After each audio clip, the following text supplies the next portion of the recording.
So next chapter வந்து பார்த்தீங்கன்னா central state relations அப்படின்னு ஒரு டாபிக் இருக்கு. மத்திய மாநில உறவுகள். மெயின்ஸ் பாயிண்ட் ஆஃப் வியூவில் ப்ரிலிம்ஸ் யூபிஎஸ்சிக்கெல்லாம் மெயின்ஸ் எழுதுறாங்க இல்லைங்களா, அந்த பாயிண்ட் ஆஃப் வியூவில் கான்ட்ரவர்சிஸ் டீட்டெயில்ஸ் நிறைய கேட்பாங்க. அது சம்மந்தமாக இதை சொல்லுவாங்க, இந்த டாபிக் சொல்லுவாங்க. மத்திய மாநில உறவுகள், அதாவது சென்ட்ரல் கவர்மெண்ட் ஸ்டேட் கவர்மெண்ட் சேர்ந்து கவர்மெண்ட் ரன் பண்ணுறாங்க இல்லையா, அதில் என்னென்ன இருக்குது அப்படின்னு வருது. ஸோ நம்ம படிச்சிருக்கோம் பாருங்க, பார்ட் வந்து 11 அப்படின்னு ஒன்று இருக்கு. ஆக்சுவலாக பார்ட்ஸ் படித்தோம் இல்லையா, பார்ட் 1, 2, 3. இப்போ பார்ட் 5 யூனியன் எக்ஸிக்யூட்டிவ் படித்தோம், யூனியன் கவர்மெண்ட். பார்ட் 6 வந்து ஸ்டேட் கவர்மெண்ட் பார்த்தோம் நேற்று. அந்த மாதிரி இதில் பார்ட் 11ல் லெஜிஸ்லேட்டிவ் ரிலேஷன்ஸ் இந்த ஆர்டிக்கலில் சொல்லியிருக்காங்க. 245 to 255 சட்டமன்ற உறவுகள். அவங்களும் சட்டம் ஏற்றுறாங்க, இவங்களும் சட்டம் ஏற்றுறாங்க, இதில் என்ன ரிலேஷன்ஷிப் இருக்குது அப்படின்னு. நெக்ஸ்ட் அட்மினிஸ்ட்ரேட்டிவ் ரிலேஷன்ஸ் 256லேருந்து 263 வரைக்கும் நிர்வாகம் நடத்துகிறாங்கல்ல, அதில் என்ன ரிலேஷன்ஷிப் இருக்குது அப்படின்னு. இன்னொன்று பார்ட் 12ல் ஃபினான்ஷியல் ரிலேஷன்ஸ், நிதி உறவுகள். பாருங்க, ஜிஎஸ்டி வந்து காமன் டேக்ஸ் இந்தியா ஃபுல்லாக. இந்திய மண்ணுக்குள்ளே யார் எங்கே இருக்கிறாங்களோ எல்லாருமே ஒரு பிரியாணி சாப்பிட்றாங்க 5% டேக்ஸ் கட்டுறாங்க, ஒரு பெயிண்ட் வாங்குறாங்க 28% டேக்ஸ் கட்டுறாங்க, ஜிஎஸ்டி கட்டுறாங்க. அந்த ஜிஎஸ்டி காமனாக இந்தியா ஃபுல்லாக கலெக்ட் பண்ணுறாங்க. ஸோ 280ல் வந்து ஃபினான்ஸ் கமிஷன் இருக்கு இல்லையா, அதோடைய வேலை அந்த கலெக்ட் பண்ண டேக்ஸை வாங்கி அதை ஸ்டேட்டுக்கும் சென்ட்ரல் கவர்மெண்ட்டுக்கு என்ன ரேஷியோவில் பிரித்து தர்றது தான் அந்த வேலை. அப்போ அதான் ஃபினான்ஷியல் ரிலேஷன்ஸ் அதில் வருது, அதை பற்றி சொல்கிறாங்க. சரியா? இந்த மத்திய மாநில உறவுகள் அப்படின்னும் போது ஒரு கான்செப்ட் என்ன சொல்கிறோம், கான்செப்டுக்கு பேர் ஃபெடரேஷன், கூட்டாட்சி, கூட்டுறவு ஆட்சி அப்படின்னு சொல்கிறாங்க. கூட்டாட்சி அப்படின்னு அதுக்கு பேர். ஆக்சுவலாக கூட்டாட்சின்ற கான்செப்ட் நம்ம எந்த கான்ஸ்டியூஷன் எடுத்திருக்கோம், கனடியன் கான்ஸ்டியூஷன் எடுத்திருக்கோம், கனடா நாட்டு கான்ஸ்டியூஷன்லேருந்து எடுத்திருக்கிறோம். ப்ளஸ் வந்து இந்த கனடா நாட்டு கான்ஸ்டியூஷனில் எடுத்த இந்த ஃபெடரேஷனில் 2 யூனிட் இருக்குது. ஆக்சுவலாக ஒன்று சென்ட்ரல் கவர்மெண்ட், இன்னொன்று ஸ்டேட் கவர்மெண்ட். அதில் எதுக்கு பவர்ஸ் அதிகமாக கொடுத்துருக்குறாங்க, சென்ட்ரல் கவர்மெண்ட்டுக்கு தான் பவர்ஸ் அதிகமாக கொடுத்துருக்காங்க. Indian constitution makers have made, ஓகேங்களா, the central government the most powerful, very powerful, ஓகேங்களா, ஓவர் ஸ்டேட்ஸ். ஒய் அப்படின்னு சொன்னால், அப்படி கொடுக்கல அப்படின்னு சொன்னால் எல்லா ஸ்டேட்டும் நான் தனியாக போகிறேன்னா சண்டை போடுவாங்க. ஓகேங்களா, பாருங்க, நீதிபதியுடைய ஜட்ஜ்மெண்ட்டை விமர்சிக்கக்கூடாது. நம்ம சொன்ன ஞாபகம் இருக்கா, 121 ஒரு ஆர்டிகல் சொல்லியிருக்கோம் இல்லையா, கண்டெம்ட் ஆஃப் கோர்ட் ஆகிடுன்னு விமர்சினா அப்படின்னா அதுக்காக தானே பயந்துட்டு இருக்கிறாங்க. இல்லாட்டி டெய்லி என்ன பண்ணுவாங்க, போட்டுருவாங்களா இல்லையா, அந்த மாதிரி வந்து அதுக்காக வேலையை கொடுத்து வச்சிருக்கிறாங்க. அப்படி விமர்சிக்க கூடாது அப்படி சொல்ல வரல அவங்க. விமர்சிக்கிறதுங்கிறது சும்மா ஒரு நார்மலாக ஏதாவது சொல்லலாம், கேலி பண்ணுறது, கமெண்ட் பண்ணுறது, தப்பாக சொல்கிறது, அதை 10 பேர் ஆங்கிளில் போட்டு பிச்சை எடுக்கிறது, அந்த மாதிரிலாம் செய்யக்கூடாதுன்னு சொல்கிறாங்க. விமர்சிக்க கூடாதுன்றது அப்படி கிடையாது. இப்போ ஜட்மெண்ட் வர்றதெல்லாம் பேசலாம் மீடியாவில், அவமானப்படுத்துகிற மாதிரி, அசிங்கப்படுத்துகிற மாதிரி, மதிக்காத மாதிரி, கேவலப்படுத்துகிற மாதிரி அப்படி பேசக்கூடாது. பிறகு சாமி கும்பிட்றதை பற்றி பேசுகிறாங்க, அந்த சாமி சரியில்லை சாமி பேசலாம், ஒரு லைட்டாக பேசினா கருத்தோடு போயிடும். டெப்த்தாக பேசும்போது இன்னொரு பார்ட்டி சஃபர் ஆவாங்க, அந்த மாதிரி போகக்கூடாதுன்னு சொல்கிறாங்க. சரியா? ஸோ இன்னொன்று பார்த்தீங்கன்னா அதிகார பகிர்வுன்னு ஒன்று இருக்கு இல்லையா, படித்தோம் இல்லையா, schedule 7 talks about central list, state list, concurrent list. மத்திய பட்டியல், மாநில பட்டியல், பொது பட்டியல், 3 லிஸ்ட் இருக்கு. ஆக்சுவலாக அப்படின்னா அந்த சப்ஜெக்ட்ல என்ன அதிகாரங்கள் அப்படின்னு இருக்கு. ஆக்சுவலாக 100, 61, 52. சரியா? மொத்தமாக சொல்கிறோம். ஸோ இந்த லிஸ்ட் இருக்கு இல்லையா, இந்த கான்ஸ்டியூஷன் எது, ஆஸ்திரேலியன் கான்ஸ்டியூஷன் எடுத்திருக்கிறோம். ஆஸ்திரேலியா கான்ஸ்டியூஷன்ல இருந்து அதிகாரத்தை பிரிச்சிருக்கிறோம். செப்பரேஷன் ஆஃப் பவர்ஸ், கார்ன்வாலிஸ் பிரபு பண்ணாருன்னு படிச்ச ஞாபகம் இருக்கா? சரிங்களா, டிஸ்ட்ரிக்ட் கலெக்டர் ரோலை வந்து 2ஆக பிரித்து கொடுத்தாருன்னா படிச்சிருக்கிறோம். ஸோ இப்போ 3 லிஸ்ட் பிரிச்சிருக்காங்க இந்தியாவில், இந்தியன் கான்ஸ்டியூஷனில். அக்கார்டிங் டு லிஸ்ட் வந்து ஷெட்யூல் 7 3 லிஸ்ட் வச்சிருக்காங்க, central list, state list, concurrent list. So first வந்து யூனியன் லிஸ்ட் என்னன்னு பார்க்கலாம். யூனியன் லிஸ்ட்ல 100 ஐட்டம்ஸ் இருக்கு. ஆக்சுவலாக 100 சப்ஜெக்ட் கொடுத்துருக்காங்க. 100 சப்ஜெக்ட் கொடுத்துருக்காங்க. அந்த 100 சப்ஜெக்ட்ஸ் இருக்கு இல்லைங்களா, அதுல சட்டம் ஏற்றுறது, டீல் பண்றதுக்கு அதிகாரம் யாருக்கு இருக்குன்னா மத்திய அரசாங்கத்துக்கு மட்டும். ஓகேங்களா, அதுல ஸ்டேட் கவர்மெண்ட் உள்ள வரக்கூடாது. பாருங்க, டிஃபென்ஸ், பாதுகாப்புத்துறை, வெளியுறவுத்துறை, ரயில்வே, ஷிப், போர்ட், துறைமுகங்கள், post and telegraph, post office இருக்கு இல்லையா, சென்ட்ரல் கவர்மெண்ட் கண்ட்ரோலா, ஸ்டேட் கவர்மெண்ட் கண்ட்ரோலா, சென்ட்ரல் கவர்மெண்ட் கண்ட்ரோல். அண்டர்ஸ்டாண்ட் அப்படின்னு அர்த்தம். இந்த 100 லிஸ்ட்ல என்னென்ன கொடுத்துருக்காங்களோ அதெல்லாம் யார் கட்டுப்பாட்டில் இருக்கு, மத்திய அரசாங்கத்துடைய கட்டுப்பாட்டில் இருக்கு. அதே மாதிரி ஸ்டேட் லிஸ்ட் 61 கொடுத்துருக்காங்க. இது எல்லாமே யார் கண்ட்ரோல் இருக்கு, மாநில அரசாங்கத்துடைய கண்ட்ரோல்ல. என்னென்ன இருக்குது, போலீஸ், இப்போ போலீஸ் ஸ்டேஷன்ல இருக்கு இல்லைங்களா, இதுக்கும் சென்ட்ரல் கவர்மெண்ட்டுக்கு சம்மந்தம் இல்லை, இது யார் கண்ட்ரோல்ல வருது, ஸ்டேட் கவர்மெண்ட் கண்ட்ரோல்ல வருது. நெக்ஸ்ட் அக்ரிகல்ச்சர், விவசாயம். நெக்ஸ்ட் வந்து லோக்கல் கவர்மெண்ட், உள்ளாட்சி அமைப்புகள். நெக்ஸ்ட் வந்து ஸ்டேட் டேக்ஸ். இந்த லிஸ்ட் போதும். உங்களுக்கு வேணும்னா கான்ஸ்டியூஷன்ல போட்டிங்கன்னா வந்துடும், நெட்டில் போட்டால் வரும். டெப்த்தான கான்ஸ்டியூஷன் புக்கில் லிஸ்ட் இருக்கு. ஆக்சுவலாக இதுக்கு ஸ்டேட் லிஸ்ட் அப்படின்னு சொல்லுவாங்க. மொத்தம் எவ்வளோ இருக்கு ஐட்டம்ஸ்? 61 ஐட்டம்ஸ் இருக்கு ஆக்சுவலாக. சரிங்களா? 61 ஐட்டம்ஸ். நெக்ஸ்ட் கான்கரண்ட் லிஸ்ட்னு 52 கொடுத்துருக்காங்க. இதுக்கு பேர் பொதுப்பட்டியல் அப்படின்னு பேர். பொதுப்பட்டியல்னா காமன் அப்படின்னு சொல்லி பேர். இதுல மத்திய அரசாங்கமும் சட்டம் இயற்றலாம், மாநில அரசாங்கமும் சட்டம் இயற்றலாம். சரியா? சென்ட்ரல் கவர்மெண்ட்டும் பண்ணலாம், ஸ்டேட் கவர்மெண்ட்டும் பண்ணலாம்.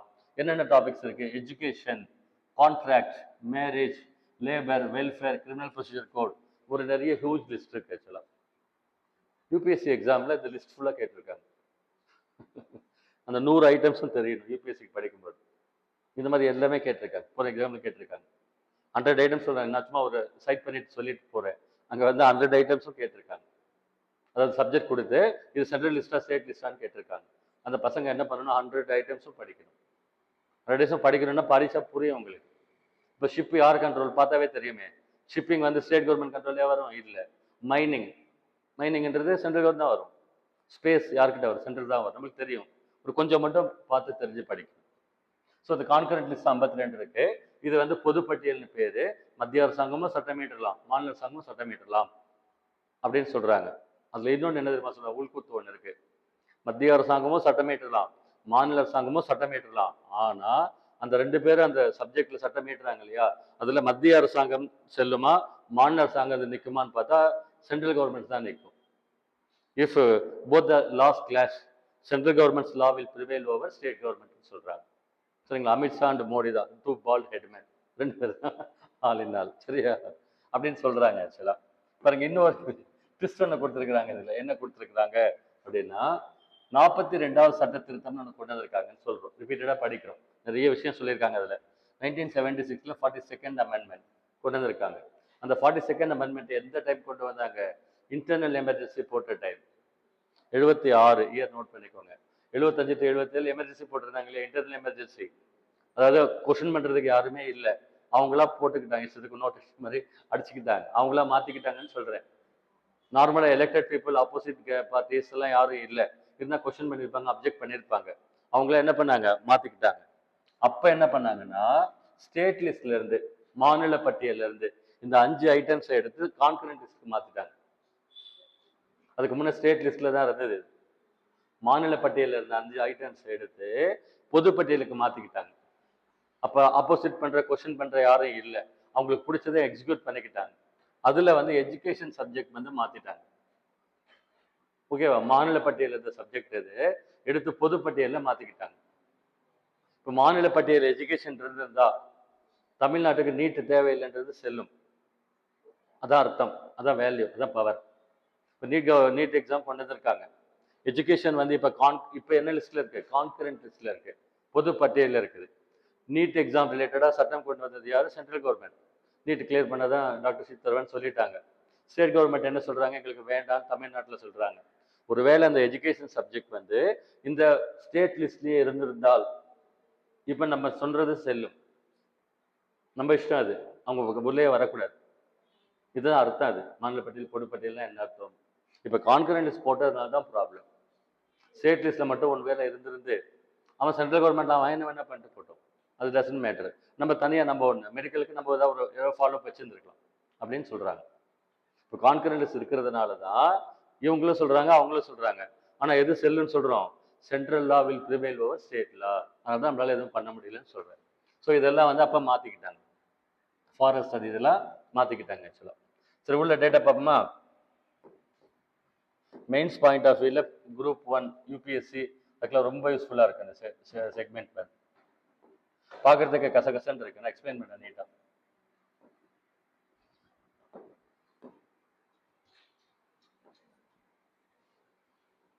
பல விஷயங்கள் வந்து லைஃப்ல சொல்றாங்க. உங்களுக்கு எனக்கு தெரிஞ்சது நான் சொல்றேன். உங்களுக்கு ரொம்ப கஷ்டமா ஃபீல் பண்ணீங்கன்னா என்ன சொல்லியிருக்காரு தெரியுமா? எடிசன் ஒருத்தர் கேள்விப்பட்டிருக்கீங்களா? எடிசன் யார்? அது தாமஸ் ஆல்வா எடிசன். என்ன பண்ணியிருக்காரு? பல்ப் கண்டுபிடிச்சாரு, கரண்ட் கண்டுபிடிச்சாருன்னு கேள்விப்பட்டிருக்கீங்களா? கரண்ட் எப்படி கண்டுபிடிச்சாருன்னு கேள்விப்பட்டிருக்கீங்க? தௌசண்ட்ஸ் ஆஃப் எக்ஸ்பெரிமெண்ட்ஸ் பண்ணி பண்ணி பண்ணி ஃபெயிலியர் ஆகி கடைசியில் 1000 எக்ஸ்பெரிமெண்ட்டை தாண்டி தான் கண்டுபிடிச்சதா சொன்னார். அப்போ 1000 எக்ஸ்பெரிமெண்ட்டு நம்மளாம் ஒரு விஷயத்துக்கே டென்ஷன் ஆகுமா? அஞ்சு டைம் ஆனாவே இதாக காண்டாயிடுவோமா? டென்ஷன் ஆகிடுவோமா? அப்படிலாம் ஆகுமா இல்லையா? 1000 டைம் மனுஷனுக்கு ஒன்றுமே சீரியஸாக எடுத்துக்கல. ஏன்னா ஒரு டெஃபெண்டர் சரியா? அது ஒரு ப்ளஸ் பாயிண்ட் சிலருக்கு. அந்த ரிசர்ச் பண்ணுறதுக்கு ஒரு ப்ளஸ் பாயிண்ட். பொறுமையாக செஞ்சுருக்காரு மனுஷன். கரண்ட்டையே கண்டுபிடிச்சி, பல்ப் கண்டுபிடிச்சி, உலகத்துக்கே வெளிச்சம் காட்டிட்டு போயிருக்காரு. ஆமாவா இல்லையா? ஒருவேளை அவர் கரண்ட் கண்டுபிடிக்கலன்னு வச்சுக்கோங்க, என்ன ஆயிருக்கும் உலகம்? எல்லாமே எதில் நடக்குது? இயங்குது. அவர் ஒரு விஷயம் சொல்லிட்டு போய், அருமையான விஷயம். உங்களுக்கு இப்போ இருக்கிற வாழ்க்கை ஏதாவது ஒரு இஷ்யூ கஷ்டமாக நீங்கள் ஃபீல் பண்ணீங்கன்னு சொன்னால், இதை விட கஷ்டமான வேலையை எடுத்துக்கிட்டீங்கன்னா இந்த கஷ்டம் கஷ்டமே இல்லாமல் போயிடும் அப்படின்னு சொல்லியிருக்கிறார். ஆக்சுவலாக ஒரு கோடு இருக்குது இல்லையா? பக்கத்தில் இன்னொரு பெரிய கோடு போட்டால் இந்த கோடு சின்னதாகிடுன்னு சொல்லுவாங்க இல்லையா? அந்த மாதிரி சொல்கிறார். ஸோ ஹோப் அகைன்ஸ்ட் ஹோப்னு சொல்லுவோம் சைக்காலஜியில். நம்மளை நம்ம தான் பார்த்துக்கணும், நம்ம லைஃப் நம்ம தான் பார்த்துக்கணும். சரியா? 10 ரூபாய் இருந்தாலும் நம்ம தான், 100 ரூபாய் இருந்தாலும் நம்ம தான், கோடி ரூபாய் இருந்தாலும் நம்ம தான். இளையராஜா பாட்டில் சொல்றேன், கோட்டையிலே கொடியும் இல்லை அப்பவும் நான் ராஜா அப்படின்னு சொல்லி பாட்டில் வரும். சூப்பராக சொல்லியிருப்பாரு. அந்த மாதிரி வந்து உங்களுக்கு நீங்க தான் source of inspiration and energy. கொஞ்சம் ஸ்ட்ராங்கா இருக்கும். சரியா? ரைட். லெஜிஸ்லேட்டிவ் ரிலேஷன்ஸ் ஃபர்ஸ்ட் பார்க்கலாம் பாருங்க. சட்டமன்ற உறவுகள் ஃபர்ஸ்ட் என்ன சொல்றாங்க? ஆர்டிகல்ஸ் வந்து இந்த ஆர்டிகல்ஸ்ல வருது ஆக்சுவலா. பாருங்க என்ன சொல்றாங்க அப்படின்னா, ஆர்டிகல் 248 அப்படின்னு ஒன்று சொல்றாங்க. அதுல ரெசிடுவரி பவர்ஸ் அப்படின்னு ஒன்று இருக்கு ஆக்சுவலா. இந்த வேர்டை புரிஞ்சுக்கோங்க. ரெசிடுவரி பவர்ஸ்னா எஞ்சிய அதிகாரங்கள்னு பேர். இப்போ இது வந்தா இப்படி பண்ணணும், இது வந்தா இப்படி பண்ணணும்னு சொல்லி டிஃபைன் பண்ணிட்டோம். எல்லாமே டிஃபைன் பண்ணிட்டோம். 25 ஐட்டம்ஸ் டிஃபைன் பண்ணிட்டோம். அது வந்தா அது பண்ணிட போறோம். புதுசா ஏதாவது ஒரு டைமென்ஷன்ல வந்தா அப்ப அந்த ஸ்பாட்ல யார் இருக்காங்களோ அவங்க ஓனா ஜட்ஜ் பண்ணுவாங்க இல்லையா? நான் சொல்லியிருக்கேன் இல்லையா? நான் சொல்றது புரியுதா உங்களுக்கு? அதுக்கு பேர் வந்து எஞ்சிய அதிகாரங்கள், ரெசிடுவரி பவர்ஸ் அப்படின்னு பேர். இப்ப மாநிலத்துல பட்டியலில் சட்டம் இயற்றலாம்னு சொல்லி 61 ஐட்டம்ஸ் சொன்னோம். சென்ட்ரல் கவர்மெண்ட்ல 100 ஐட்டம்ஸ் சொன்னோம் இல்லையா? 100 + 61. இந்த 61 ஸ்டேட் கவர்மெண்ட் சட்டம் போட போகுது. அந்த 100ல சென்ட்ரல் கவர்மெண்ட் சட்டம் போட போகுது. இந்த 161 இல்லாம 162 டிராகுலா மாதிரி ஏதாவது வந்தா, ஜுராசிக் பார்க் ஏதாவது வந்தா, ஐ மீன் நியூ டைமென்ஷன்ல ஏதாவது வந்ததுன்னா, வரையறுத்தது 161ல வந்துருச்சு. வரையறுக்கப்படாத ஏதாவது ஒன்று இருந்ததுன்னா அதுக்கு அதிகாரம், சட்டம் இயற்ற அதிகாரம் யாருக்கு இருக்கு? Only it rest with parliament of India. ஓகேங்களா? மாநில பட்டியலில் 61 ஐட்டம்ஸ், மத்திய பட்டியலில் 100 சப்ஜெக்ட்ஸ் மென்ஷன் பண்ணிட்டாங்க. இதுல இவங்க அதுல அவங்க. அது இல்லாம வேற ஏதாவது புதுசா இருந்ததுன்னா எஞ்சிய அதிகாரங்கள், வேற ஏதாவது இஷ்யூஸ் வருது, அதுக்குரிய அதிகாரங்கள், அதுல சட்டம் போடுறதுக்கு யாருக்கு பவர் இருக்கு? பவர் எங்க இருக்குது? பார்லிமெண்ட்டுக்கு தான் பவர் இருக்கு அப்படின்னு சொல்லு. சரிங்களா? ஸோ இந்த வேர்டை ஞாபகம் வச்சுக்கோங்க. Article 248 talks about residuary powers. அந்த லைன் எக்ஸ்பிளைன் பண்ணிட்டேன். கீவேர்டு வந்து அந்த கீவேர்டு லாஸ்ட் ரிவிஷன் பண்ணும்போது இப்படிதான் பண்ணணும். Article 248 talks about what? Residuary powers. என்ன டாபிக் பார்த்துட்டு இருக்கோம்? Central state relations. அதுல ரெஜிஸ்ட்ரேட் ரிலேஷன்ஸ் பார்க்கணும். அப்ப சட்டம் போடுறதுல எஞ்சிய அதிகாரம் யாருக்கு இருக்குது? பார்லிமெண்ட்டுக்கு இருக்கு அப்படின்னு அர்த்தம். பாருங்க இன்னொன்னு என்ன சொல்றாங்க? Powers of the parliament to legislate on state list. மாநில பட்டியலில் பார்லிமெண்ட் சட்டம் ஏற்றலாமா? இப்பதான் தனியா சொல்லிட்டோம் இல்லையா? அவங்களுக்கு 100 ஐட்டம்ஸ் இருக்கு, இவங்களுக்கு 61 ஐட்டம்ஸ் இருக்குன்னு சொல்லிட்டோம். இருந்தாலும் இந்தந்த அக்கேஷன்ஸ்ல மத்திய அரசாங்கம் உள்ள வரலாம். ஓகேவா? மத்திய அரசாங்கம் மாநிலத்துக்குள்ள வந்து சட்டம் ஏற்றலாம் சொல்றாங்க. என்னென்ன அக்கேஷன் சொல்றேன், அதான் அர்த்தம். சரிங்களா? பாருங்க, powers of the parliament to legislate on state list. Explain பண்ண உங்களுக்கு புரியும். பாருங்க, ஃபர்ஸ்ட் வந்து ராஜ்யசபாவுடைய சிறப்பு அதிகாரங்கள் சொன்ன ஞாபகம் இருக்கா? பார்லிமெண்ட் டாபிக்ல சொல்லியிருக்கேன். 249, 312, 67 3 ஆர்டிகல் சொல்லியிருக்கேன். அதுல ஃபர்ஸ்ட் ஆர்டிகல் 249. ஓகேங்களா? ராஜ்யசபாவுக்கு ஸ்பெஷல் பவர்ல சொல்லியிருக்கேன். என்ன சொன்னோம்? இன் நேஷனல் இன்ட்ரெஸ்ட், தேசிய நலனை கருத்தில் கொண்டு, ஓகேங்களா, ஒரு மாநிலத்துல சட்டம் இயற்றணும்னு நினைச்சாங்கன்னா, தேவைன்னு ஃபீல் பண்ணால் ராஜ்யசபா என்ன பண்ணலாம்? சட்டம் இயற்றலாம். அப்படின்னா ராஜ்யசபாவும் பார்லிமெண்ட்ல தான் இருக்கு. அப்படியே அர்த்தம் ஆக்சுவலா. Parliament can enact in state list அப்படின்னு சொல்றாங்க. பாருங்க, இந்த ஆர்டிகல் 249 இதான் கீவேர்ட். இன் நேஷனல் இன்ட்ரெஸ்ட் ஞாபகம் வச்சுக்கோங்க. ஆர்எஸ்ன்னு போட்டா ராஜ்யசபா.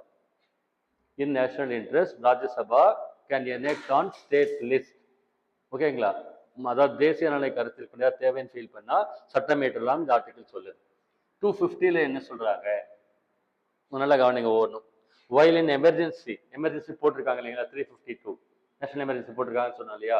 அப்படி போடும் பொழுது whole or part of India, India முழுவதுக்கும் அல்லது ஒரு particular part, western part, eastern part, Konkan, whatever, இந்தியாவுக்குள்ள ஹோல் ஆர் பார்ட் ஆஃப் இந்தியாவுக்கு பார்லிமெண்ட் வந்து ஸ்டேட் லிஸ்ட்ல சட்டம் போடலாம், சட்டம் இயற்றலாம் சொல்றாங்க. ஸ்டேட் லிஸ்ட்ல வழக்கமா நார்மல் டைம்ல வரக்கூடாது, வர முடியாதுன்னு சொல்லிட்டோம். 61 தனியா இருக்கு, 100 தனியா இருக்குது. இது இந்தந்த கேஸ்ல உள்ள வரலாம்னு சொல்றாங்க. இது படிச்சா பாருங்க ரொம்ப புரியும். எமர்ஜென்சி இருக்கும் பொழுது ஹோல் ஆர் பார்ட் ஆஃப் இந்தியாவுக்கு பார்லிமெண்ட் ஸ்டேட் லிஸ்ட்ல சட்டம் இயற்றலாம் அப்படின்னு அர்த்தம் ஆக்சுவலா. 252 என்ன சொல்லுது? If 2 or more states consent, 2 அல்லது அதுக்கு மேற்பட்ட மாநிலங்கள் பிரசிடென்ட் ஆஃப் இந்தியா கிட்ட போய் ரிக்வெஸ்ட் பண்ணா, எங்களுக்கு மாநிலத்துக்கு சட்டம் போட்டு கொடுங்கன்னு சொல்லி ரிக்வெஸ்ட் பண்ணா, பிரசிடென்ட் ஆஃப் இந்தியா என்ன சொல்றாரு? ஸ்டேட் லிஸ்ட்ல சட்டம் போடலாம் சொல்றாங்க. 253ல என்ன சொல்றாங்க பாருங்க, இதை போல்டா போட்டிருக்கிறது தான் கீ பாயிண்ட்ஸ் ஆக்சுவலா. இப்போ சர்வதேச அளவில் போய் ஒரு என்ன சொல்றாங்க, இன்டர்நேஷனல் ட்ரீட்டி சைன் பண்றாங்க இல்லையா, சர்வதேச உடன்படிக்கை சைன் பண்றாங்க, இன்டர்நேஷனல் அக்ரிமெண்ட் சைன் பண்றாங்க. யார் பண்றாங்க? இந்தியாவில் கவர்மெண்ட், சென்ட்ரல் கவர்மெண்ட். இந்தியாவில் இன்டர்நேஷனல் ட்ரீட்டி சைன் பண்ற யாருக்கு ரைட்ஸ் இருக்கு? சென்ட்ரல் கவர்மெண்ட்டுக்கு. ஓகேங்களா? இப்போ பாகிஸ்தான் கூட ஏதோ பேசுறாங்க, ராஜஸ்தான் பார்டர் இருக்குதா, ராஜஸ்தான் பாகிஸ்தான் பார்டர் இல்லைங்களா, அவங்க என்ன சொல்றாங்க, ஒரு 100 ஏக்கர் நாங்க தரோம், 100 ஏக்கர் நீங்க குஜராத்ல கொடுங்க, ஏதோ ஒரு அக்ரிமெண்ட் போடுறாங்க. அப்படின்ற சுச்சுவேஷன்ல அந்த ராஜஸ்தான் ஸ்டேட் இருக்கு இல்லைங்களா, ஸ்டேட், அந்த ஸ்டேட்ல போய் சட்டம் இயற்றலாம் சொல்றாங்க. To give effect to treaties and international agreements, international ட்ரீட்டிஸ்க்கும் இன்டர்நேஷனல் அக்ரிமெண்ட்ஸ்க்கும் எஃபெக்ட் கொடுக்குற சம்பந்தமா டீல் பண்ணும் பொழுது சம்பந்தப்பட்ட மாநிலம் ஏதாவது தேவைன்னு சொன்னா மாநில சப்ஜெக்ட்ல சட்டம் இயற்றலாம் சொல்றாங்க.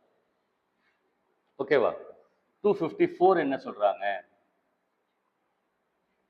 254 என்ன சொல்றாங்க? If inconsistency in concurrent list, ஓகேவா, பொதுப்பட்டியல் இப்ப சொன்னோம் இல்லைங்களா, அதுல வந்து சண்டை வந்தா பொதுப்பட்டியலில் சட்டம் போடலாம். யார் சட்டம் போடலாம்? 2 பேருமே, சென்ட்ரல் சட்டம் போடலாம், ஸ்டேட்டும் சட்டம் போடலாம். ஆனா சென்ட்ரல் சட்டமும் ஸ்டேட் சட்டமும் சண்டை போட்டா இன்கன்சிஸ்டன்சி அப்படின்னு என்ன அர்த்தம்? சென்ட்ரல் லாவுக்கும் ஸ்டேட் லாவுக்கும் கான்ஃபரன்ஸ்ல போடலாம். இப்போ எஜுகேஷன் சப்ஜெக்ட் எடுத்துக்கோங்க, எஜுகேஷன்ல நீட் எக்ஸாம் போட்டிருக்காங்க அவங்க, நம்ம ஸ்டாண்ட் என்ன தமிழ்நாட்டில் வேண்டாம்னு சொல்றோம், நம்ம எஜுகேஷன் ஸ்டாண்ட், அவங்க என்ன சொல்றாங்க வேணும்னு சொல்றாங்க, 2 கிளாஸ் ஆகுது. இப்போ எது சுப்ரீம் கோர்ட்ல ப்ரிவைல் ஆகும்? அது ப்ரிவைல் ஆகும். அதெல்லாம் இல்லை, மெஜாரிட்டி ஆஃப் ஒப்பீனியன் அப்படிலாம் ப்ரொசீஜர் இருக்கு, அது இதுக்குன்னு தனித்தனியாக ரூல்ஸ் இருக்குது. ஓகேங்களா? மெஜாரிட்டி அப்படின்றது நீங்க 19 பேசுறது லீகல் ஏரியா, எல்லாத்துக்குமே பாயிண்ட்ஸ் இருக்கு, ரூல்ஸ் இருக்குது. இப்படி சொல்றாங்க ஆக்சுவலா. சென்ட்ரல் லாவும் ஸ்டேட் லாவும் கான்கரன்ஸ்ல எனாக்ட் பண்ணும்போது 2 கிளாஸ் ஆச்சுன்னா சென்ட்ரல் லா வில் ப்ரிவைல். இது பாயிண்ட் நம்பர் 254 ஆர்டிகல். அடுத்து 255 என்ன சொல்லுது அப்படின்னாக்க, சில மாநிலத்துல போடுற சில சட்டங்கள் சரிங்களா, மத்திய அரசாங்கத்தினுடைய ஒப்புதல் பெறணும்னு சொல்றாங்க. சாங்ஷன் அப்படின்னா ஒரு ஒப்புதல் பெறணும். சில சில விஷயங்கள்ல டீல் பண்ணும் பொழுது மத்திய அரசாங்கத்துடைய ஒப்புதல் மாநில அரசாங்கத்துக்கு தேவைன்னு சொல்றாங்க. இப்ப என்ன சொல்றாங்கன்னா, பசுமை தீர்ப்பாயம் கேள்விப்பட்டிருக்கீங்களா? மெட்ராஸ்ல வந்து கலைஞருக்கு வந்து இந்த பேனா நினைவு சின்னம் இதை வைக்கிறதுக்கு டிஎம்கே கவர்மெண்ட் கேட்டிருக்கிறாங்க, கேள்விப்பட்டீங்களா? பேனா நினைவு சின்னம், கலைஞர் ஆட்சி நடக்குதா, கலைஞர் பையன் ஸ்டாலின் கவர்மெண்ட் ரன் பண்றாரா, அவர் வந்து மெரினா கடற்கரையில எல்லாம் வச்சிருக்காங்களா இல்லையா, எல்லாம் அந்த மாதிரி இது ஒரு ஐட்டம் சேர்த்துருக்கிறாங்க. கலைஞர் பெரிய எழுத்தாளர், முத்தமிழ் அறிஞர்னு அவருக்கு பேர் ஆக்சுவலா. அவருடைய பேனா இருக்கு இல்லைங்களா, நிறைய புக் எழுதியிருக்காரு, தமிழ் லிட்ரேச்சர்ல கேள்விப்பட்டவங்களுக்கு தெரியும். அதுக்கு அவர் வந்து அந்த பேனா நினைவு சின்னம், கலைஞர் பேனா நினைவு சின்னத்தை ஒரு 50 கோடி 100 கோடியை செலவு பண்ணி வைக்கணும்னு சொல்லி ஒரு ப்ரொபோசல் இருக்காரு.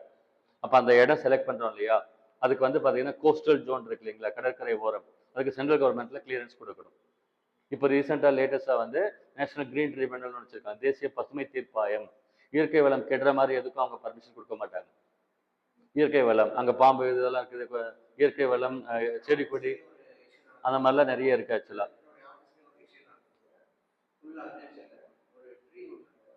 இது கேமரா ஓடிட்டு இருக்கு. நேஷனல் கிரீன் ட்ரிபியூனல் இருக்கு இல்லைங்களா, அதுல பர்மிஷன் வாங்கணும் அப்படின்னு சொல்லி கொடுத்துருக்குறாங்க. இந்த மாதிரிலாம் நிறைய இருக்கு ஆக்சுவலா. அப்ப என்ன பண்றாங்கன்னா சென்ட்ரல் கவர்மெண்ட் பர்மிஷன் வாங்கணும்னு சொல்றாங்க. ஸோ 357 ஒன்று இருக்கு, என்ன சொல்றாங்க அப்படின்னா 356 யூஸ் பண்ணும் பொழுது, 356 ப்ரொக்ளைம் பண்ணும் பொழுது பார்லிமெண்ட் வந்து என்ன பண்ணுது, அந்த 356 மாநிலத்துல கலைச்சிடுறாங்கன்னு சொல்றோம், ஆட்சியை கலைச்சிடுறாங்கன்னு சொல்றோம். அப்ப எலெக்டட் கவர்மெண்ட் இருக்காது இல்லையா, இருக்காது. அதே மாதிரி நம்ம என்ன சொன்னோம், லெஜிஸ்லேச்சர் இருக்குமான்னு பார்த்தா ஒன்று சஸ்பெண்ட் பண்ணுவாங்க இல்லை டிசால்வ் பண்ணுவாங்கன்னு சொன்னோம், அதுவும் இருக்காது. அப்ப சட்டம் தேவைன்னா யார் போடுவாங்க, பார்லிமெண்ட் வந்து அண்டர்டேக் பண்ணிக்கும். மாநில ஸ்டேட் லெஜிஸ்லேட்டிவ் பவரை பார்லிமெண்ட் வில் அண்டர்டேக் அப்படின்னு சொல்றாங்க. அந்த பாயிண்ட் சொல்லியிருக்காங்க இதுல. சார் என்ன மேடம்? அது என்னன்னு தெரியல மேடம், மொத்தமா எமர்ஜென்சி போட்டிருக்கேன். என்ன பொறுத்திருக்கேன் நேஷனல் எமர்ஜென்சியா இருக்கும். இதை செக் பண்ணி பார்க்கணும் ஒவ்வொரு பாயிண்ட்டும். உங்களுக்கு என்ன டவுட்னாலும் என்ன பொறுத்தவரைக்கும் நெட்ல போட்டீங்கன்னா தெரிஞ்சிடும். நெட்ல போட்டு செக் பண்ண, முக்கால்வாசி நெட்ல தான் போட்டு பார்ப்பேன், நோட்ஸ் அப்டேஷன் அதில் தான் பண்ணுவேன். இப்போ பரவாயில்ல, கொஞ்சம் அட்வான்டேஜஸா இருக்கு ஆக்சுவலா. சென்ட்ரல்ஸ் கண்ட்ரோல் ஓவர் ஸ்டேட் லெஜிஸ்லேஷன் அப்படின்னு சொல்லியிருக்காங்க. மத்திய அரசாங்கத்தினுடைய கண்ட்ரோல் மாநில சட்டமன்றத்தில் சட்டம் போடுறதுல என்ன இருக்கு ஏற்கனவே பார்த்தோம் இல்லையா. கவர்னர் வந்து ஒரு பில் ரிசர்வ் பண்ணுவார்னு பார்த்தோம் இல்லையா, ஆர்டிகல் 200 பார்த்தோம் இல்லையா. மாநிலத்தில் வந்து ஒரு பாஸ் பண்ண ஒரு சட்டத்தை ஜனாதிபதி பார்வைக்கு வேணும்னு சொன்னால் இவர் வந்து ரிசர்வ் பண்ணலாம்னு சொல்லி ஒன்று பார்த்தோம். இது வந்து லெஜிஸ்லேட்டிவ் ரிலேஷன்ஸ் பார்த்தோம். நெக்ஸ்ட் வந்து பார்த்தீங்கன்னா அட்மினிஸ்ட்ரேட்டிவ் ரிலேஷன்ஸ். பாருங்க, அட்மினிஸ்ட்ரேட்டிவ் ரிலேஷன் நிர்வாக உறவுகள் கொஞ்சம் நல்லா கவனிச்சிங்கன்னா நல்லா புரியும். கரண்ட் அஃபேர்ஸ் இன்னும் நல்லா புரியும், நல்ல நாலேஜாக இருந்தீங்கன்னா. இதுக்கு அதுக்கு ரொம்ப சம்மந்தமாக இருக்கு. கரண்ட் அஃபேர்ஸ் படிச்சீங்கன்னா ஒரு விஷயம் பார்க்குறீங்கன்னா உங்களுக்கு புரியணும் அப்படின்னா நாலேஜ் இருந்தீங்கன்னா புரிஞ்சுக்கலாம். ஓகேங்களா. பிளாங்காக இருந்ததுன்னா சும்மா எல்லாரும் பேசுகிற மாதிரி இருக்கும். ஆக்சுவலாக அட்மினிஸ்ட்ரேட்டிவ் ரிலேஷன்ஸ் சொல்லியிருக்கிறாங்க. என்ன அட்மினிஸ்ட்ரேட்டிவ் ரிலேஷன்ஸ் நல்லா கவனிங்க என்ன போட்டிருக்காங்கன்னு சொல்லி. 256 ஒன்று சொல்றாங்க. என்ன சொல்றாங்க, மாநில அரசாங்கம் அதனுடைய நிர்வாக அதிகாரங்களை செயல்படுத்துறாங்க, எல்லா ஆக்டிவிட்டிஸும் கேரி பண்றாங்க. அது வந்து சென்ட்ரல் கவர்மெண்ட்டுடைய எக்ஸிக்யூட்டிவ் பவரை டிஸ்டர்ப் பண்ணக்கூடாது. சரியா. மாநில அரசாங்கம் மேற்கொள்ளக்கூடிய அட்மினிஸ்ட்ரேட்டிவ் ஒர்க் இருக்கு இல்லைங்களா, it should not disturb central government's administrative பவர்னு சொல்றாங்க. அப்ப என்ன சொல்றாங்க, கிளாஸ் ஆச்சுன்னா அவங்க சொல்றதான் வின் ஆகும்னு சொல்றாங்க. ரெண்டாவது என்ன சொல்றாங்க பாருங்க, 257ல. ஓகேங்களா. அதுல என்ன சொன்னது புரிஞ்சுதா சொல்றது, மத்திய அரசாங்கத்துக்கு சண்டை போடுற மாதிரி எதுவும் போயிடக்கூடாது. ஓகேங்க. இணக்கமா தான் மாநில அரசாங்கம் அந்த எக்ஸிக்யூட்டிவ் பவர் எக்ஸசைஸ் பண்ணணும்னு சொல்றாங்க. ரெண்டாவது ஆர்டிகல் என்ன சொல்றாங்க, 257ல நாட் ப்ரிஜோடிஸ் ஒரு வேர்ட் யூஸ் பண்றாங்க. ப்ரிஜோடிஸ் அப்படின்னா என்ன அப்படின்னாக்க சரியா தப்பான ஆராயாம ஒரு விஷயத்தை சப்போர்ட் பண்றது. அப்பாவுக்கு பிஜேபி பிடிக்கும், நீ பிஜேபி கட்சிக்கு போன்னு சொல்லுவார், நானும் பிளைண்டா போயிடுறது, எனக்கு பிடிக்குமா பிடிக்காதான்னு பார்த்து போகணும். ஓகே, வெரிஃபை பண்ணிட்டு தான் ஒரு விஷயத்தை செய்யணும். சரிங்களா. அந்த அந்த வேர்டு ஞாபகம், ப்ரிஜோடிஸ் வேர்டு இருக்கு. சரியா தப்பான்னு பார்க்காம ஒரு விஷயத்த ஓகேங்களா ஏத்துக்கிட்டா அதுக்கு ப்ரிஜோடிஸ் அப்படின்னு பேர். இந்த ஒரு டாபிக் கொடுத்துருக்காங்க உங்களுக்கு, இதெல்லாம் கேட்போம் அப்படின்னு கொடுத்துருக்காங்க. ப்ரிஜோடிஸ் அப்படின்னு பேர். ஓகேங்களா. மத்திய அரசாங்கத்தினுடைய அந்த எக்ஸிக்யூட்டிவ் பவர் இருக்கு இல்லைங்களா, நிர்வாக அதிகாரங்கள் இருக்கு இல்லையா, அதை வந்து டிஸ்டர்ப் பண்ணிக்க கூடாதுன்னு சொல்றாங்க. ஸ்டேட் கவர்மெண்ட்டை அதை டிஸ்டர்ப் பண்ணாத மாதிரி நடந்துக்கணும்னு மீன் பண்ணி சொல்றாங்க. 258A என்ன சொல்றாங்க, மத்திய அரசாங்கம் போடக்கூடிய சட்டங்கள், யூனியன் லாஸ் இருக்கு இல்லைங்களா, மத்திய அரசாங்கம் போடக்கூடிய சட்டங்களை செயல்படுத்துறதுக்கு. இப்போ மத்திய அரசாங்கம் போடுற சட்டங்கள் வந்து, மத்திய அரசாங்கம்ன்றது என்ன, எல்லா ஸ்டேட்டும் சேர்ந்து தான் மத்திய அரசாங்கம் போடுறாங்க இல்லையா, எல்லா ஸ்டேட்ல இருக்கிற மக்கள் மேலேயும் போடுறாங்க. அப்போ அதை எக்ஸிக்யூட் பண்ண மாநில ஸ்டேட் மெஷினரி இருக்கு இல்லையா, கவர்மெண்ட் ஸ்டேட் கவர்மெண்ட் மெஷினரி இருக்கு இல்லைங்களா, அதை யூஸ் பண்ணிக்கலாம்னு சொல்றாங்க. மத்திய அரசாங்கத்துக்கு போடக்கூடிய சட்டங்களை செயல்படுத்த ஒரு மாநிலத்தில் இருக்கக்கூடிய கவர்மெண்ட் மெஷினரியை யூஸ் பண்ணிக்க அவங்களுக்கு பவர் இருக்குன்னு சொல்றேன். அது வந்து ஆர்டிகல் 258A சொல்றாங்க. இன்னொன்னு சொல்றாங்க, 312 ஒரு ஆர்டிகல் இருக்கு. ஆக்சுவலா ஆல் இண்டியா சர்வீஸ்னு அதை சொல்லுவாங்க. ஆர்டிகல் 312 நம்ம எங்க படிச்சோம் அப்படின்னா, ராஜ்யசபாவுடைய ஸ்பெஷல் பவர்ல படிச்சோம். Creation of new all India services. ஏற்கனவே எல்லாம் வச்சிருக்கிறாங்க. Uttar Pradesh public service commission, KPSC அங்கே எல்லாமே வச்சிருக்காங்க. கேரளா பப்ளிக் சர்வீஸ் கமிஷன் வச்சிருக்காங்க. அதையும் தாண்டி 2-3 ஸ்டேட்டுக்கு ஒரு காமனா சர்வீஸ் கமிஷன் ஏதாவது தேவை, ஆல் இண்டியா லெவலில் தேவை அப்படின்னா ராஜ்யசபா வந்து எடுத்துட்டு வரலாம்னு சொல்லி இந்த ஆர்டிகல் சொல்லு, 312 ஆர்டிகல் ஸ்பெஷல் பவர் ஆஃப் ராஜ்யசபாவில் சொல்லியிருக்கிறோம். இங்கே என்ன மீன் பண்ணி சொல்றாங்க அப்படின்னா, அதை பற்றி தான் சொல்றாங்க, ஆல் இண்டியா சர்வீஸ் பற்றி தான் சொல்றாங்க. All India services. இப்போ ஆல் இண்டியா சர்வீசஸ்னா என்ன அர்த்தம், சென்ட்ரல் கவர்மெண்ட்ல UPSC எக்ஸாம் கிளியர் பண்ணி IAS IPS IFS வராங்க இல்லையா, அவங்களுக்கு ஆல் இண்டியா சர்வீஸ் IRS மொத்தம் 4. ஓகேங்களா. அது வந்து பாத்தீங்கன்னா போஸ்டிங் எந்த ஸ்டேட்ல வேணா அனுப்புவாங்க, எங்க வேணா ஒர்க் பண்ண அனுப்புவாங்க. அவங்க ஏதாவது அவங்கள சஸ்பெண்ட் பண்ணணும் அப்படின்னா, IAS IPS IFS IRS அதிகாரிகள் இவங்களை சஸ்பெண்ட் பண்ணணும் அப்படின்னு சொன்னா மத்திய அரசாங்கத்துக்கு மட்டும்தான் பவர் இருக்கு. ஸ்டேட் கவர்மெண்ட்ல போஸ்டிங் போட்டுக்கலாம், டிரான்ஸ்ஃபர் அது இது இதெல்லாம் பண்ணிக்கலாம், அந்த வழக்கெல்லாம் பண்ணிக்கலாம். ஆனா அவங்க மேல கை வைக்கணும், சஸ்பெண்ட் பண்ணணும், ஒழுங்கு நடவடிக்கை எடுக்கணும் அப்படின்னா யாருக்கு பவர் இருக்கு, ஒன்லி யூனியன் கவர்மெண்ட்டுக்கு தான் பவர், சென்ட்ரல் கவர்மெண்ட்டுக்குன்னு சொல்றாங்க. பாருங்க, இன்னொரு இன்ட்ரெஸ்டிங்கான 2 ஆர்டிகல் சொல்றாங்க. 262 இன்டர்ஸ்டேட் ரிவர் வாட்டர் டிஸ்பியூட்னு இருக்கு. ஆக்சுவலா சரிங்களா, 2 ஸ்டேட் 3 ஸ்டேட் 4 ஸ்டேட்டுக்கு ரிவர் வாட்டர் டிஸ்பியூட் இருக்கு இல்லையா, எனக்கு தெரிஞ்சு எல்லா ஸ்டேட்ஸ்க்குமே இருக்குது, எல்லா ஸ்டேட்ஸுக்குமே. ஓகேங்களா. அதான் இப்போ காவிரி ரிவர்ல வந்து தமிழ்நாடு கர்நாடகா இஷ்யூ இருக்கு இல்லையா, அந்த மாதிரி கிருஷ்ணா ரிவர் இருக்கு இல்லைங்களா, அங்கே அல்மாட்டி டேம்னு ஒரு டேம் இருக்கு. ஆக்சுவலா கர்நாடகாவுக்கும் மகாராஷ்டிராவுக்கும் ப்ராப்ளம், இந்த மாதிரி நிறைய கேசஸ் இருக்கு. ஆக்சுவலா அதுக்கு என்ன பண்ணியிருக்கிறாங்க, நதிநீர் தீர்ப்பாயம் தமிழில் சொல்லுவாங்க. சரிங்களா, நதிநீர் தீர்ப்பாயம். இப்போ காவேரி நதிநீர் மேலாண்மை குழுன்னு சொல்லி போட்டிருக்காங்க தெரியுமா, காவேரி வாட்டர் மேனேஜ்மெண்ட் அதர் இது பேஸ் பண்ணி போட்டிருக்காங்க 262ல. So river water dispute article 262. இன்னொன்று 263 ஒன்று கொடுத்துருக்காங்க, இன்டர் ஸ்டேட் கவுன்சில் அப்படின்னு அதுக்கு பேர். ஆக்சுவலா இன்டர் ஸ்டேட் கவுன்சில் ஒரு ஸ்டேட்டுக்கு இன்னொரு ஸ்டேட்டுக்கு சண்டை வந்தா என்ன பண்ணுவாங்க? ஸ்டேட்டை சுப்ரீம் கோர்ட் போயிடலாமா? நோ. ஃபர்ஸ்ட் அவங்களுக்குள்ள பேசணும். சால்வ் ஆகுதான்னு பார்க்கணும். ட்ரை பண்ணணும். மேக்ஸிமம் ட்ரை பண்ணணும். ஒரு வருஷம் 2 வருஷம் 3 வருஷம் வாட்டெவர். முடியாத பட்சத்தில் தான் தேர்ட் பார்ட்டி மீடியேஷனுக்கு போகணும். இல்லைங்களா? அதனால இந்த இன்டர்ஸ்டேட் கவுன்சில் எது கொடுத்துருக்குறாங்க அப்படின்னா, அந்தந்த ரீஜன்ல ஒரு 2, 3 ஸ்டேட் 4, 5 ஸ்டேட் இருக்கு அப்படின்னா அவங்களுக்குள்ளேயே அவங்க மீட் பண்ணி அந்த ரீஜன் டெவலப் பண்றது, இஷ்யூ சால்வ் பண்றது பண்ணிக்கலாம். அவங்களுக்குள்ள முடியாத பட்சத்தில் தான் வெளியே வரணும். ட்ரிபியூனல் ஒன்று இருக்குது, கோர்ட் கேஸ், சுப்ரீம் கோர்ட் அப்படிலாம் போகணும் அப்படின்னு சொல்றாங்க. அதுக்காக உருவாக்கப்பட்டது இன்டர்ஸ்டேட் கவுன்சில் அப்படின்னு பேர். ஆர்டிகிள் 263 இன்டர்ஸ்டேட் கவுன்சில் அப்படின்னு பேர் ஆக்சுவலா. இந்த இந்த ஆர்டிகிள் 260ல தான் நேஷனல் டெவலப்மெண்ட் கவுன்சில் ஒரு பாடி கொண்டு வந்திருக்காங்க. என்டிசின்னு சொல்லுவாங்க. தேசிய வளர்ச்சி குழுன்னு ஒன்று இருக்கு ஆக்சுவலா. இயர்லி ஒன்ஸ் மீட்டிங் போடுவாங்க, எல்லாரும் கலந்துக்குவாங்க அதுல. இந்தியா ஆல் இந்தியா லெவல்ல நடக்கும். அது வந்து ஆல் இந்தியா லெவல்ல என்டிசின்னு சொல்லுவாங்க, நேஷனல் டெவலப்மெண்ட் கவுன்சில்.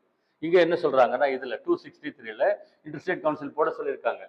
அதை பேஸ் பண்ணி மொத்தம் 6 கவுன்சில் போட்டிருக்காங்க பாருங்க. 6 ஜோனல் கவுன்சில்ஸ், பிராந்திய கவுன்சில் சொல்லுவாங்க.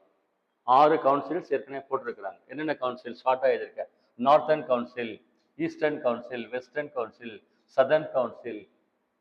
இப்போ ரீசெண்டா வந்து சதர்ன் கவுன்சில் மீட்டிங் நடந்தது. சவுத் இந்தியாவில் இருக்கிற எல்லா சீஃப் மினிஸ்டர்ஸும் அதில் பார்ட்டிசிபேட் பண்ணாங்க. தென்னிந்திய அளவில் வந்து சதர்ன் கவுன்சில்னு அதுக்கு பேர். சதர்ன் இன்டர்ஸ்டேட் கவுன்சில் அப்படின்னு அதுக்கு பேர். எல்லாரும் மீட் பண்ணி பேசினாங்க, என்னென்ன இஷ்யூஸ் இருக்கு அப்படின்னு பேசினாங்க. இன்னொன்று சென்ட்ரல் அப்படின்னு ஒன்று இருக்கு, நார்த் ஈஸ்டர்ன். மொத்தம் 6 ஜோனல் கவுன்சில்ஸ் அதை பேஸ் பண்ணி கொடுத்துருக்காங்க.